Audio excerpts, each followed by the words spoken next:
Donc, dans ce cas-là, numéro 3, Henri et Sandra, donc vous avez une liste des revenus.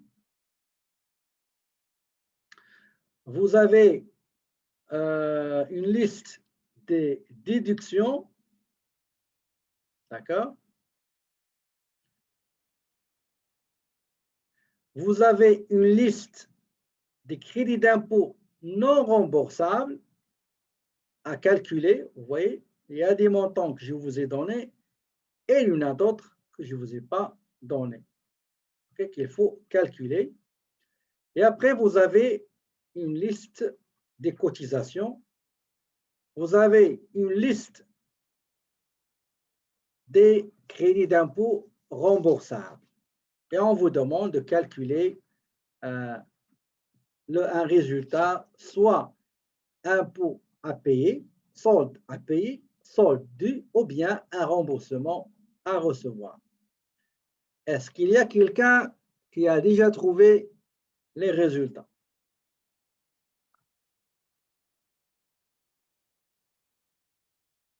On va commencer par éliminer des montants qu'on n'en aura pas besoin. Par exemple, allocation canadienne pour enfants, c'est un revenu gagné, mais non déclarable. On ne déclare pas l'argent envoyé pour les enfants. Donc, on va supprimer ça. D'accord? On va le supprimer.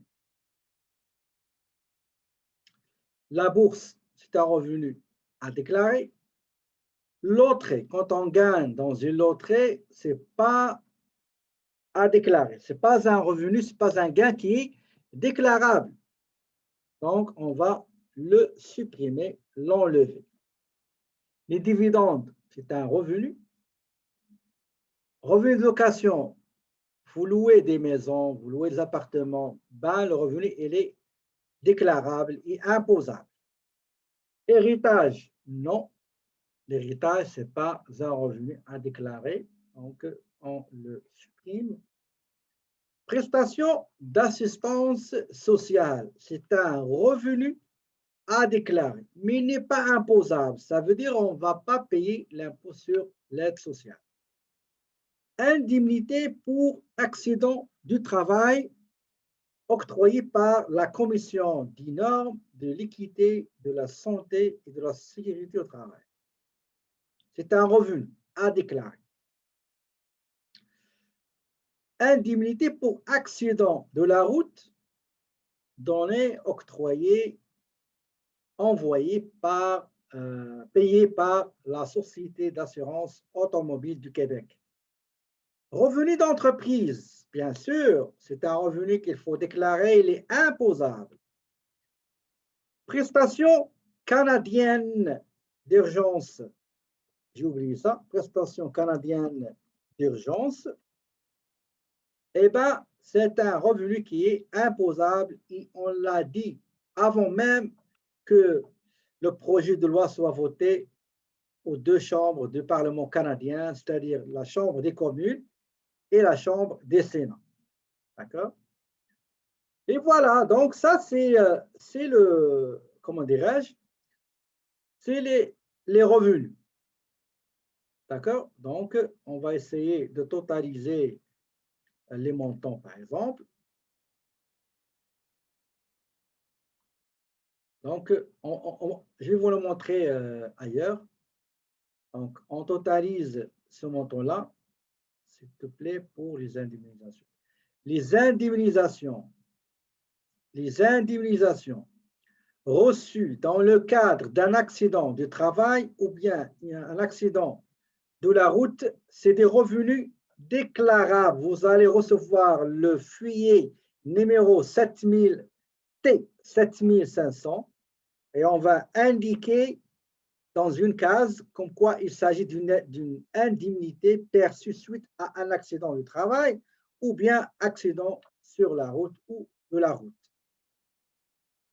Est-ce que, je répète encore une autre fois, nous avons identifié les différents revenus d'emploi, prestations assurance emploi, bourse, dividendes, revenu de location, prestation d'assistance sociale, indemnité de la francisation, indemnité pour accident de travail, indemnité pour accident de la route, revenu d'entreprise et enfin prestation canadienne d'urgence.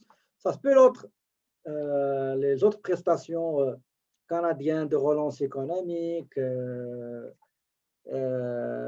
etc. Et nous avons ici les déductions, les montants qui vont diminuer le montant de revenu total pour calculer, aboutir à ce qu'on appelle revenu net. On a dit déduction pour travailleur, il faut prendre le moins élevé du montant qui se trouve sur la ligne 101, revenu d'emploi, la ligne 105, autre emploi, la ligne 107 et le montant fixe 1192. Et nous avons remarqué que le relevé d'emploi de M. Thierry Henry, c'est 25 000, son épouse Sandra Bell, c'est 9 000, et on a l'autre montant fixe qui est 1199. Donc, on va prendre le moins élevé. Donc, je répète encore une autre fois. Attendez juste une seconde, ça ne sera pas long. Regardez ces grilles-là de calcul de 2020. Et on va chercher déduction pour travailleur. Elle est là. Déduction pour travailleur. Il faut suivre juste les instructions. Qu'est-ce qu'on vous dit? On vous dit le montant admissible. Prenez le montant admissible de la ligne 101, de la ligne 107, de la ligne 105. D'accord? C'est ces montants-là qu'il faut mettre, qu'il faut prendre et les mettre dans la ligne 201. Et si on va aller au guide, attendez, je vais aller au guide, la ligne 201, d'accord? Qu'est-ce qu'il nous dit? La ligne 201 ne sera pas long.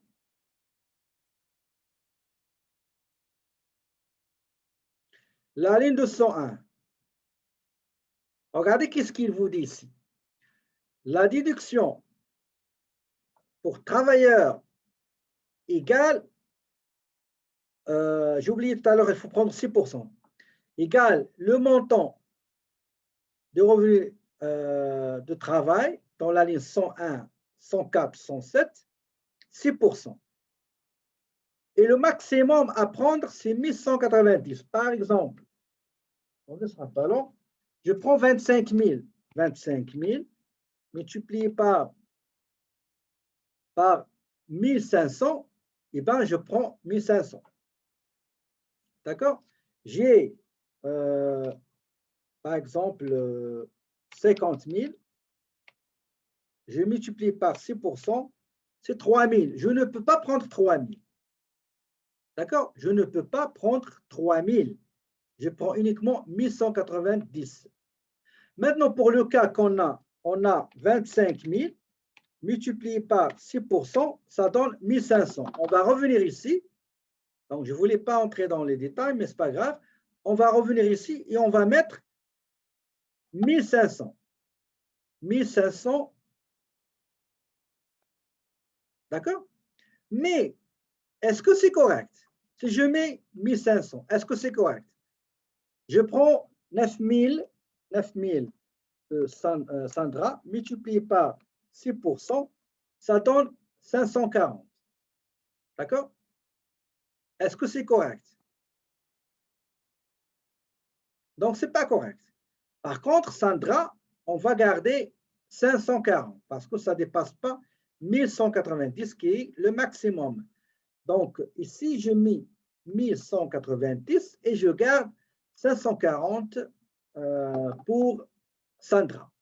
Est-ce que vous avez compris?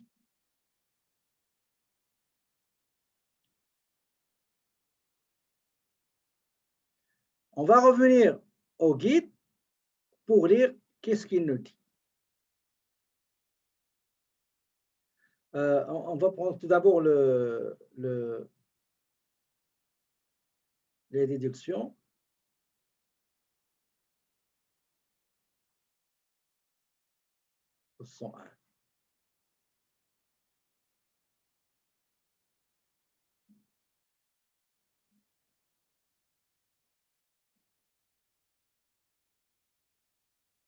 les déductions pour travailleurs.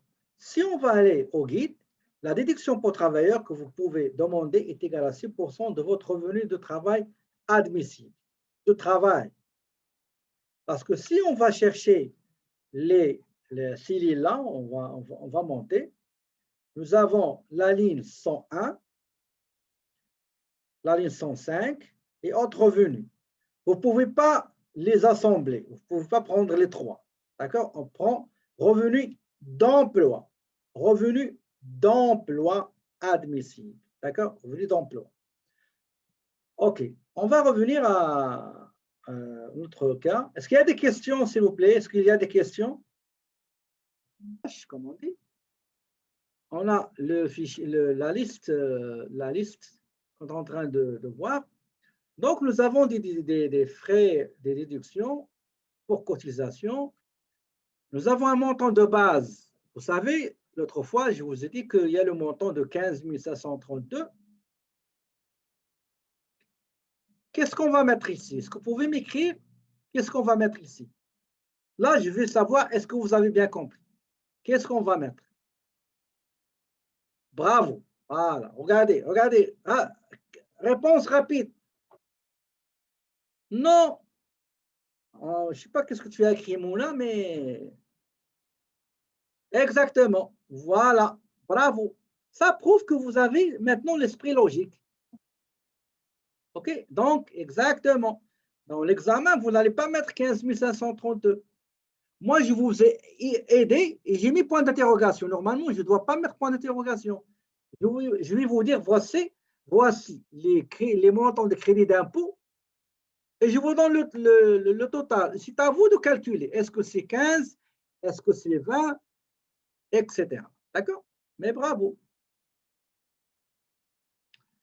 Maintenant, montant pour déficience grave et prolongée des fonctions mentales et physiques. Qu'est-ce que vous allez mettre? Vous avez ici 3 449. Qu'est-ce que vous allez mettre? 15%, exactement. Selon le formulaire du Québec, le montant, le plafond, le montant fixe, c'est 3 449.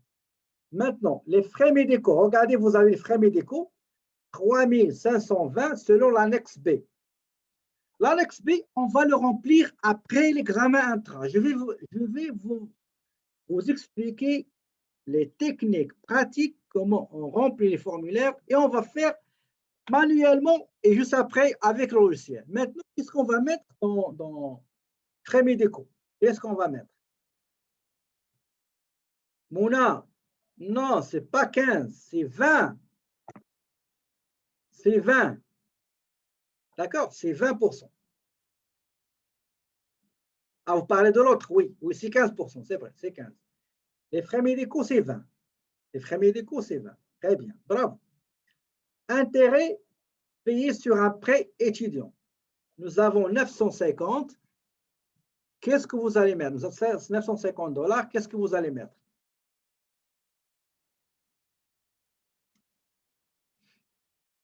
Tout ça, j'ai grandement expliqué ça la séance passée. Je vous ai déposé la vidéo qui enregistre toutes mes explications. Est-ce que c'est 10% ou 20%?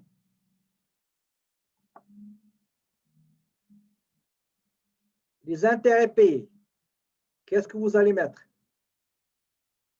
20 ou 10?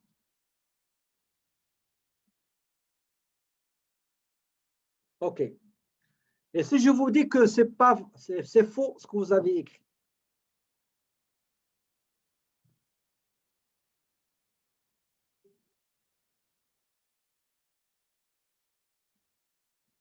C'est vrai ou faux?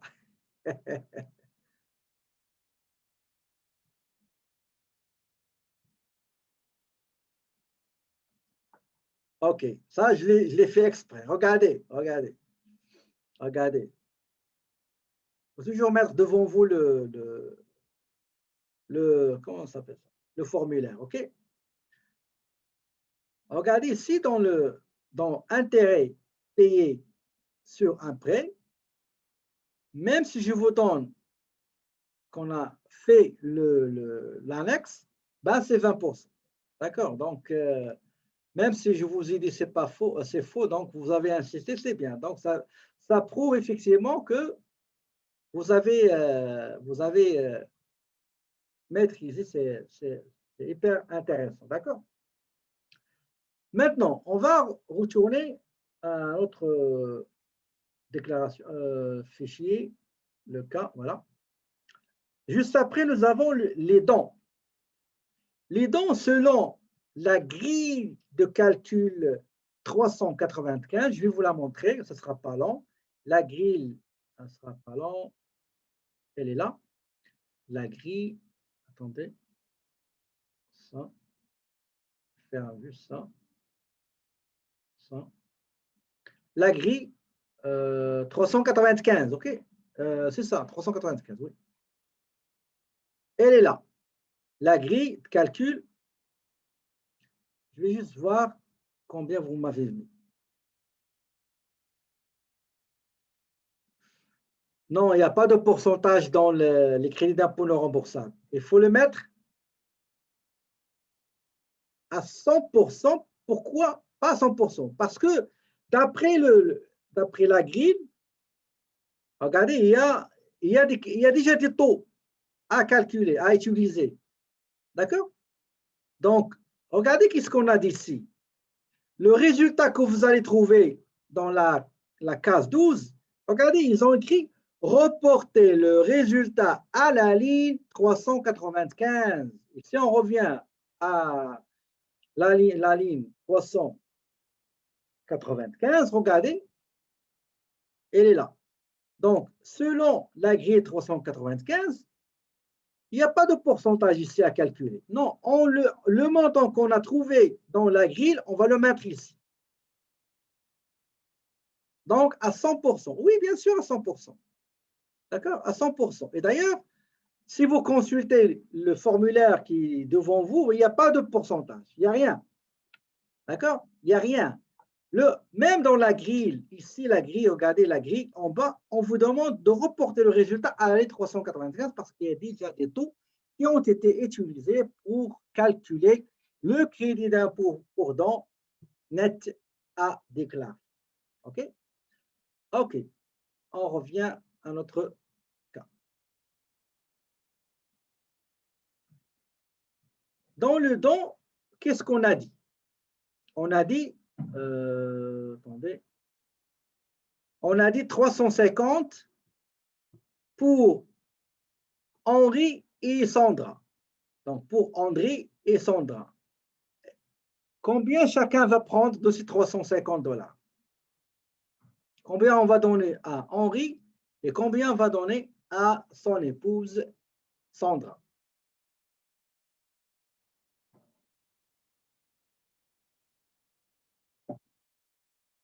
Ah ben, je vais checker vos messages. Attendez.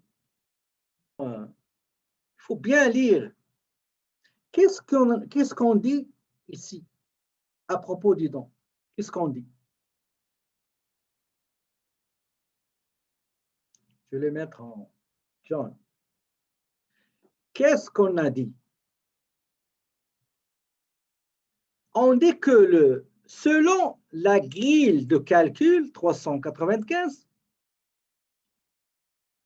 on a 350 pour Henri et Sandra. D'accord? Pour Henri et Sandra.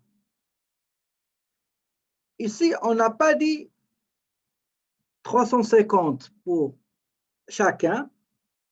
On n'a pas dit 350 $ pour Henri et 350 pour Sandra. Donc, c'est à diviser en deux. D'accord? Mais généralement, dans l'examen, je ne donne pas pour Henri et Sandra, c'est juste, je l'ai fait exprès. Toujours, je spécifie pour chacun. Si je dis pour chacun, donc chacun aura 350. Si parfois, je mets même le montant entre parenthèses pour chacun. D'accord? Est-ce que c'est clair, s'il vous plaît? Quand vous serez un préparateur, vous allez prendre le montant et vous allez voir qui en a besoin. Mais généralement, dans l'examen, je donne une précision. C'est pas, ici, je l'ai fait exprès, juste pour déclencher une discussion. Bien sûr, il faut spécifier. Quand vous allez remplir les fiches de renseignement devant vos clients, ben, il faut bien préciser une information. S'il n'est pas clair, précise, il faut demander de vous fournir plus d'éclaircissement. Très bien. Donc ici, nous avons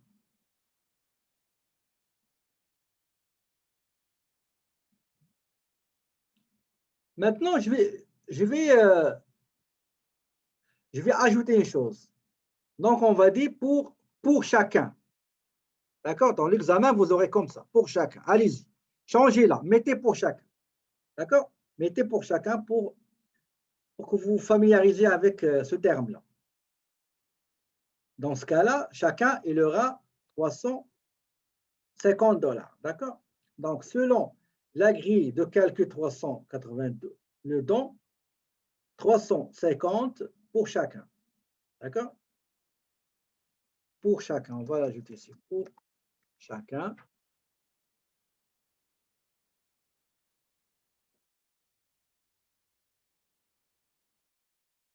C'est pas 395. Calcul 380. Oui, la grille.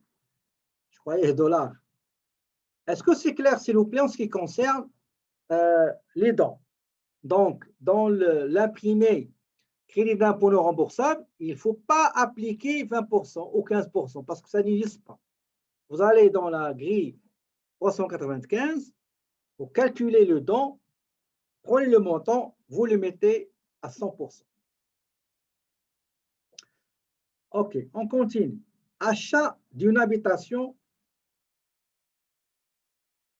9005 $ pour Henri. Qu'est-ce qu'on va mettre?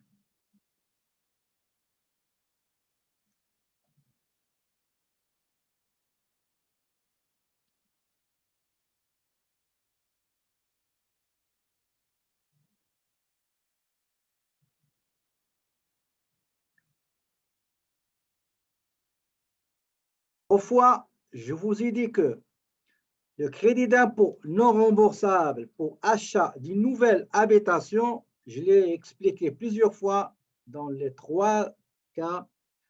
Je vous ai dit que le maximum, c'est 750 $. Comment est calculé 750 $? C'est que le montant de crédit, il est 5 000 et on vous donne juste 15%. Il faut remplir un formulaire. Est-ce que j'ai dit ça ou non? Vous pouvez revenir au cours enregistré, d'accord? Et les explications que j'ai données la semaine passée, qui étaient réservées pour Québec, je vous ai expliqué que pour le Québec et pour le fédéral, on ne peut jamais dépasser 15% de 5 000 $, même si vous achetez votre maison à 1 milliard de dollars. D'accord? C'est toujours 15% de 5 000. Ça veut dire 750. Donc 750. D'accord? Généralement, quand vous achetez une maison, vous savez combien ça coûte? Ben, on va vous donner 750. C'est ce qu'on va vous donner. C'est toujours, exactement. Toujours 750. Pour qui on donne 750? Généralement, c'est pour le propriétaire parce que ça, on va le voir. On va le voir quand on va faire les vraies déclarations. Il faut qu'il vous ramène la facture, le relevé de taxe municipale. Il y a un numéro de cadastre ou bien un numéro de matriculation ou bien de cadastre. Et que vous allez voir c'est qui le propriétaire et le nom de qui. Si une seule personne, par exemple ici on dit c'est Henri, s'ils sont conjointement propriétaires, ben on va l'utiliser pour la personne qui en a besoin. Si la madame ne travaille pas, donc elle ne va pas en bénéficier, on prend 750 et on va l'utiliser comme crédit d'impôt non remboursable pour le mari qui travaille. D'accord? Est-ce que cette question, maintenant, il est clair? Crédit d'impôt non remboursable pour achat d'une habitation, maximum 750. Maximum 750. Même si je vous mets 10 000, 3 000, 4 000, ce n'est pas la peine de calculer 15%. Mettez 750, that's it. D'accord?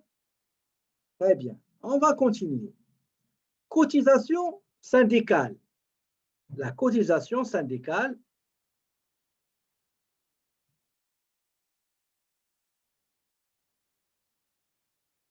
la valeur que je... Attendez. Même si je vous donne 10 000 $, en tant que préparateur, vous fermez l'œil et vous mettez 750. Vous n'attendez pas ce que je vous dis combien. Si je vous donne, Monsieur Henri, achetez une nouvelle maison à 300 000 $, c'est à vous de calculer. C'est quoi le calcul? Il n'y a rien de calcul. Je mets 750. That's it. Dans l'examen, je vais vous dire, écoutez, madame ou monsieur, achetez une maison à 3 milliards de $. Il n'y a aucun calcul à faire. Les conditions, il faut que ce soit une habitation de résidence, pas secondaire, d'accord? Donc, je vais mettre 750. Il a acheté à 10 milliards, 750. Est-ce que c'est clair, s'il vous plaît? Très bien. Maintenant, pour les cotisations syndicales, c'est combien? Mouna, ok. Donc, c'est 10. Effectivement, c'est 10%. Effectivement, c'est 10%. Très bien. Frais de scolarité selon l'annexe T 500, il y a 500 $ pour Henri et Sandra, 500 $. Quel est le montant que vous allez mettre?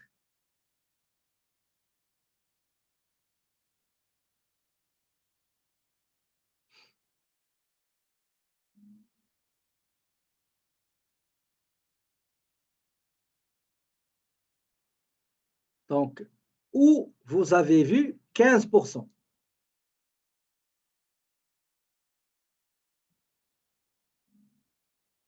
Où vous avez vu 15%, c'est le taux de crédit d'impôt non remboursable qu'il faut prendre du montant de frais de scolarité ou d'examen.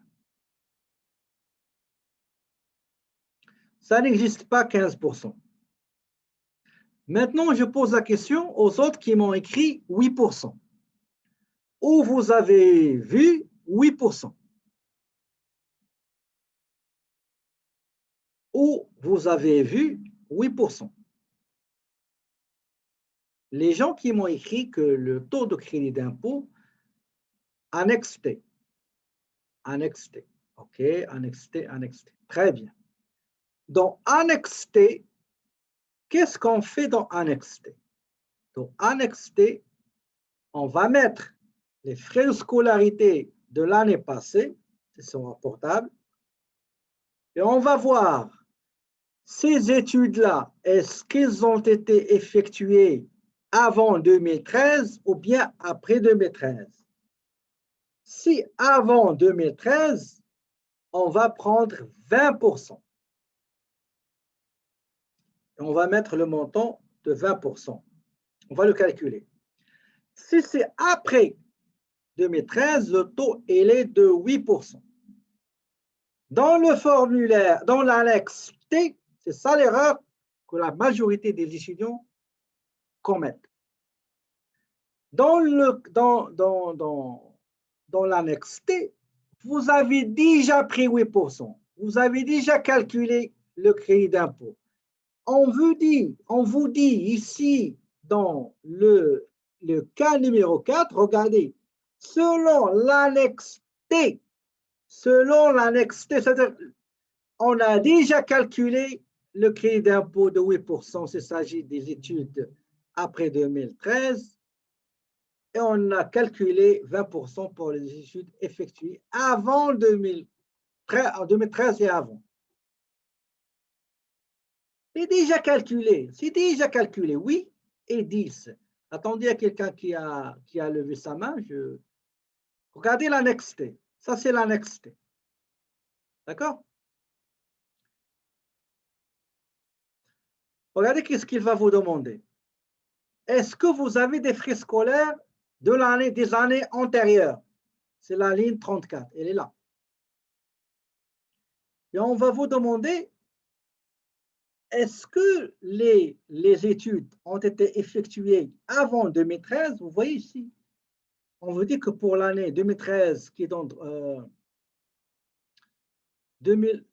1997 à 2020 ou 2013, qui donne droit à un crédit de 20%.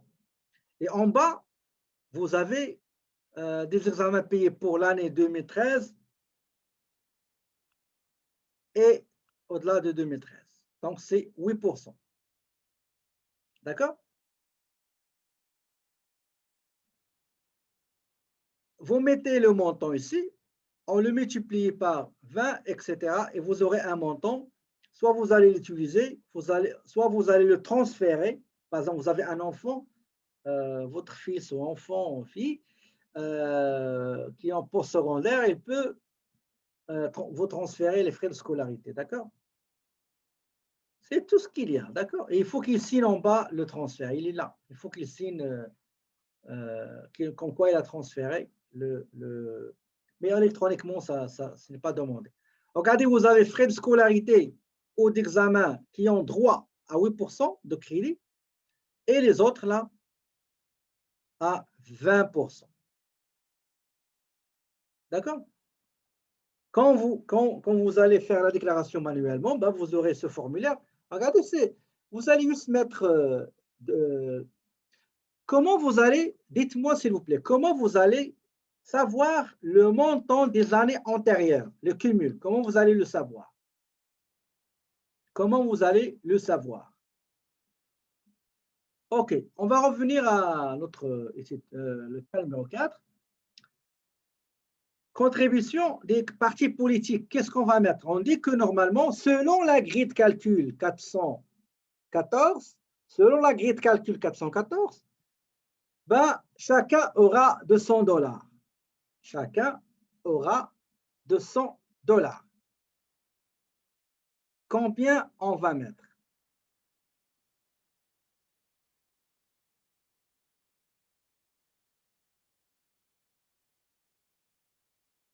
$100. Mais combien on va donner à Henri et combien on va donner à Sandra?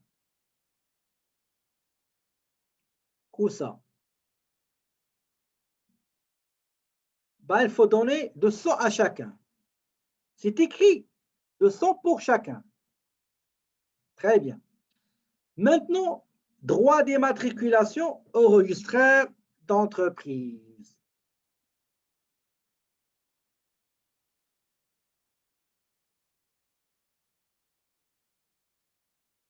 Cette ligne-là, cette ligne, il Vanouhi.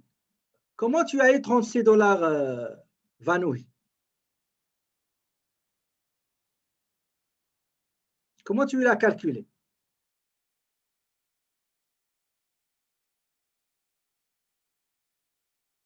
Bravo. Exactement. Registraire des entreprises. OK? Registraire, c'est pas registre, c'est registraire des entreprises, généralement. OK? Donc, voilà, bravo. Donc, au moins, quelqu'un qui est allé chercher et faire des petites recherches, il a trouvé que c'est $37. Effectivement, c'est $37. Pour 2021, je crois que c'est le même. Je crois. Donc, droit d'immatriculation et les droits d'immatriculation annuels, ces droits-là, font partie de ce qu'on appelle les cotisations. La dernière fois, moi, je me posais beaucoup de questions sur impôts et cotisations. Et je vous ai expliqué c'est quoi les cotisations. C'est la matriculation, régime québécois d'assurance parentale pour travailleurs autonomes, retraite Québec pour travailleurs autonomes et cotisation pour la RAMQ. OK? Donc, Régie d'assurance maladie du Québec. Bravo. Merci, Vanoui. Donc, on continue. RQAP. Donc, parce qu'il a revenu d'entreprise, donc il a une partie de travailleur autonome. Donc, RQAP, je vous ai déjà donné, regardez, je vous ai donné selon l'annexe R qu'il faut remplir, l'annexe F qu'il faut remplir pour la retraite, et FSS pour Fonds des services de santé, l'annexe F. La RAMQ, ils n'ont pas une assurance privée. S'ils ont une assurance privée, ben, ils ne vont rien payer comme cotisation à la RAMQ. Nous avons terminé avec les cotisations et l'impôt. Il nous reste les crédits d'impôt remboursables. Les crédits d'impôt remboursables. Les plus importants, c'est l'impôt du Québec que vous avez payé pendant votre paye durant les 12 mois. Ben, vous avez le relevé 1 et vous avez la case où c'est inscrit impôt du Québec pour Sandra 1080.80 et pour Henri c'est 3880. Et là, les deux, ils ont payé plus que le maximum pour la retraite. Donc, il y a un trou qu'ils ont payé. Ils ont aussi créé d'impôt pour frais de garde. On a calculé dans l'annexe C, on va le faire ensemble après l'examen intra 1. Dans l'annexe C, on va calculer les frais de garde. Et on a trouvé 2500. D'accord? Est-ce qu'il y a des questions sur ce que je viens de vous expliquer? Est-ce qu'il est maintenant, les choses sont claires? Est-ce que les choses sont claires ou pas encore? Ou pas du tout? Donc, je vais vous montrer le résultat. Là. Ce sera pas long.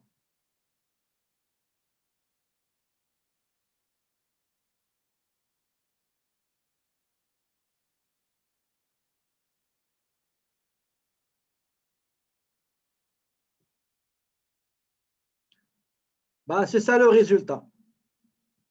Ben, c'est loin, c'est trop loin. D'accord? Voilà, on va recommencer. D'accord? On va recommencer. Vous allez vérifier. D'accord? S'il vous plaît, on va vérifier. Les revenus d'emploi, qu'est-ce qu'on a dit? On a dit que les allocations pour enfants, il n'est pas compté, parce que même si vous les voyez ici, c'est pas. Attendez. Ouais. Même si vous les voyez, je les ai gardés, mais dans les formules, ils ne sont pas pris en considération. D'accord? Parce que si je totalise le tout, pour Henri, on trouve 61 340. Pour madame, c'est 39 140. Donc, c'est exclu. Donc, le total des revenus d'emploi, sans compter allocation pour enfants, loterie, héritage,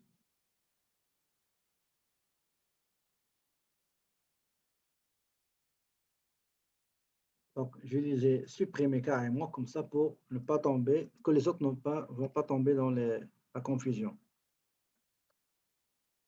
Vérifiez s'il vous plaît. Regardez, nous avons le total. Est-ce que le total c'est correct? On va aller point par point. La rubrique 1, est-ce que c'est correct? Chez vous, est-ce que c'est correct? Très bien, on va aller doucement, d'accord? Et on va trouver, il est où l'erreur? Maintenant, pour les déductions, est-ce que c'est correct? Non? Zora a dit oui. Est-ce que les déductions, s'il vous plaît, écrivez-moi déduction oui ou non. Il y a oui ou non, je ne sais pas de quoi vous parlez. Assistance et francisation, c'est des revenus.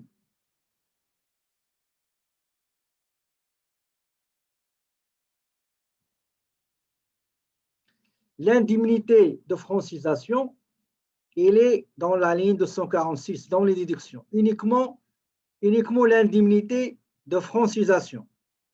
D'accord? L'assistance sociale et les indemnités, ils sont dans les déductions pour calculer le revenu net. D'accord? L'assistance sociale, j'ai mis entre parenthèses le numéro de la ligne. C'est 200, l'assistance sociale et indemnité de francisation, ils font partie des déductions.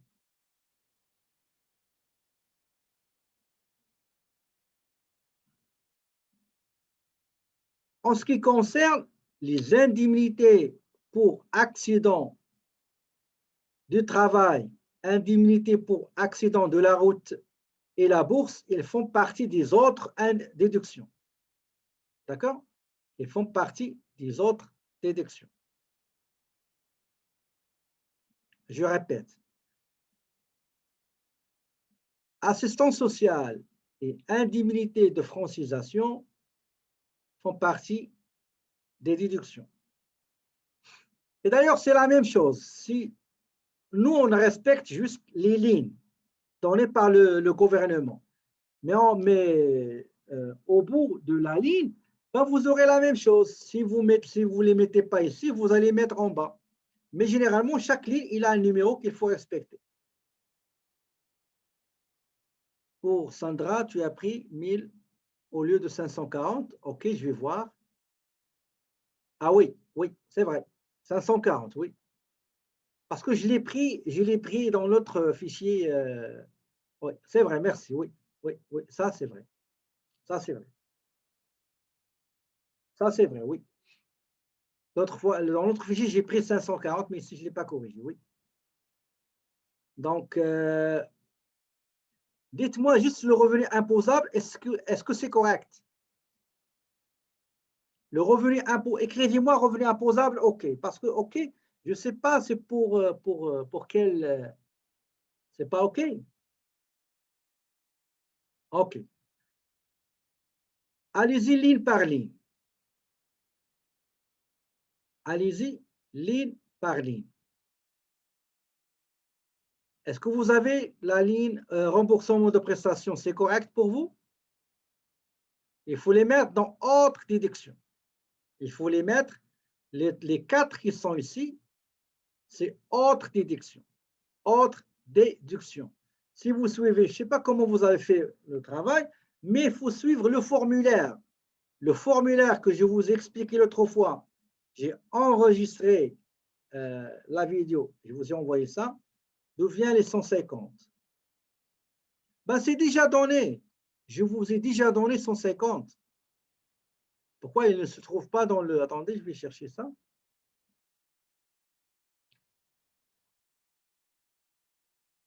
« 150.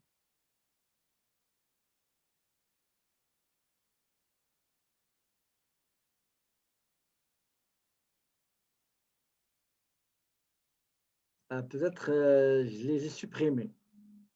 OK, c'est pas grave. OK, regardez ce que je vais faire. C'est pas grave. On va avancer. Je vais supprimer les 150, d'accord? Généralement, parce que je commence avec ça, je vérifie les résultats, après j'enlève la correction et le reste, je le mets, je l'envoie aux étudiants. Je vais le supprimer, c'est pas grave. Maintenant, qu'est-ce que vous avez? Est-ce que vous avez la même chose? Le revenu imposable. Dans les autres déductions, on aura indemnité pour accident de travail, indemnité pour accident de la route et la bourse. Est-ce que c'est correct aussi pour les autres?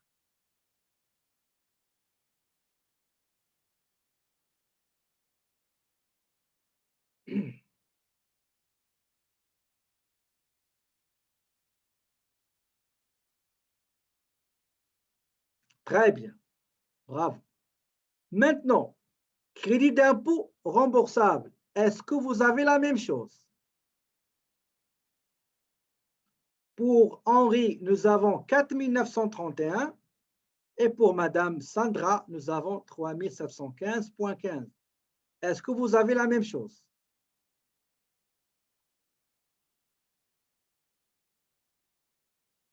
J'ai besoin de 2 ou 3 oui. Sinon, je ne peux pas confirmer que mes montants sont justes.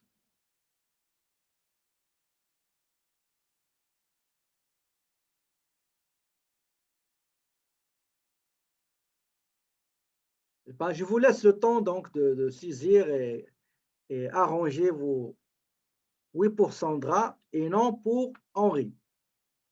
OK. Vérifiez juste. OK. Dites-moi quel est le montant que vous avez et que je n'ai pas.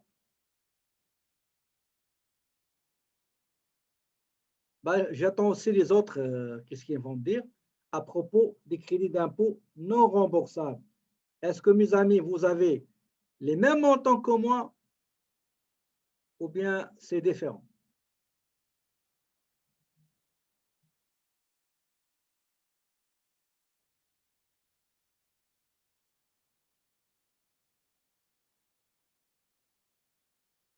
Crédit d'impôt non remboursable.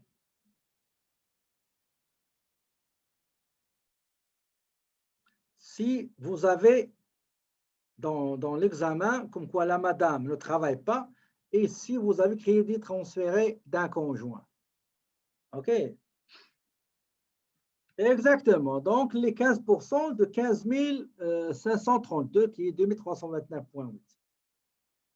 Et s'il a des crédits non remboursables de frais scolaires, il va les transférer. Donc, tous les crédits, regardez, tous les crédits que la madame ne va pas utiliser, ben, il va les transférer à son mari.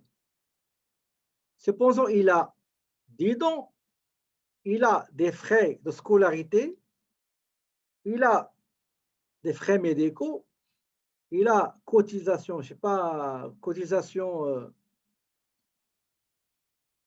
pas de cotisation. Les dons, eh ben, vous allez ramasser tout et vous allez le mettre pour le monsieur. OK. Donc, est-ce que vous avez la même chose que moi dans autre crédit?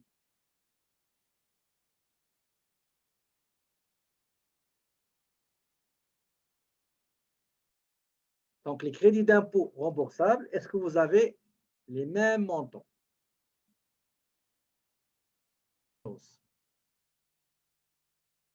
Écrivez-moi, s'il vous plaît, quel est le montant de l'impôt sur le revenu à payer par Sandra? Quel est l'impôt qu'il faut payer par Sandra?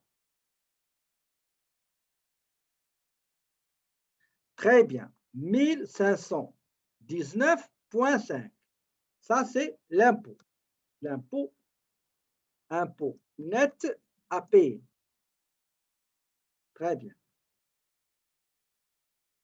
Maintenant, quel est le total? Pardon? Quel est le total? Qu'est-ce que j'ai fait ici? Quel est le total des crédits d'impôt non remboursables?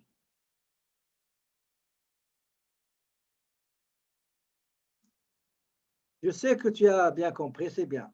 Mais juste pour les autres, pour que les autres comprennent. Donnez-moi quel est le total des crédits d'impôt non remboursables. 3 715 $. 3 715 $. Maintenant, quand l'impôt est inférieur au crédit, vous allez prendre 15 019,5 moins 3 715, ça donne un montant qui est, excusez-moi, qu'est-ce que je suis en train? Ça donne, d'où vient 3 700? Ben, il vient, si les crédits d'impôt remboursables, ils sont là, montant de base personnel, on l'a déjà calculé, montant pour déficience, etc. D'accord? Donc, si vous avez un montant, l'écart, la différence entre impôt net à payer et total des crédits, quel est le rôle des crédits d'impôt non remboursables? c'est de réduire l'impôt ou bien le faire disparaître. Eh bien, il l'a fait disparaître. Regardez, si c'est négatif, on met 0. Donc, c'est terminé. On ne parle plus d'impôt. On parle maintenant des cotisations. Donc, regardez les cotisations. Le total des cotisations de Madame Sandra, est-ce que c'est correct pour vous? C'est juste la RAMQ, c'est 142, d'accord? C'est le maximum. Si vous êtes célibataire et vous avez moins de 16 000 quelque chose, vous ne payez rien. Si vous êtes marié et votre revenu net est moins de 26 000, vous ne payez rien. D'accord? D'où vient les 9 071? Ok, je vais vous expliquer d'où vient. Quel est le titre de cette partie-là? C'est les crédits d'impôt remboursables. Les crédits d'impôt remboursables. Il y a l'impôt du Québec retenu à la source. Vous prenez le relevé 1 et vous allez trouver le montant de l'impôt payé sur ton salaire, le total de la période de paye. Vous allez trouver un impôt. Il faut le mettre dans cette case-là. Est-ce que je me suis fait comprendre ou non?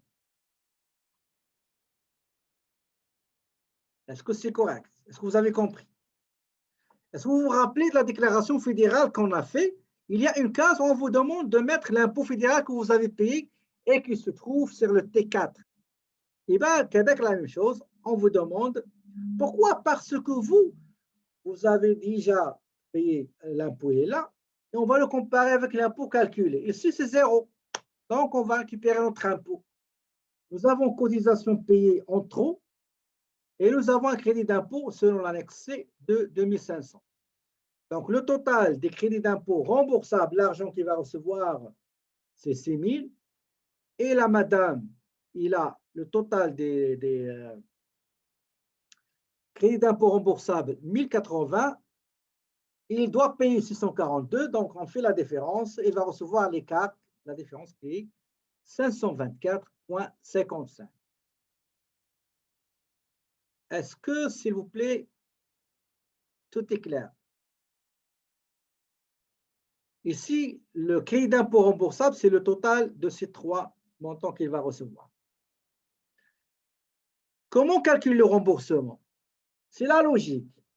Je prends l'impôt que je dois payer, moins les crédits d'impôt non remboursables, moins autres crédits, plus cotisation, et ça donne 2514,39. C'est ce que je dois payer normalement. Mais j'ai dit, écoutez, j'ai déjà 6500 que je dois recevoir. Eh bien, on va balancer et vous allez recevoir 4042. Ben, les deux là, ils vont recevoir en totalité 4560 pour passer de belles vacances à Havana. OK? On a celui-là.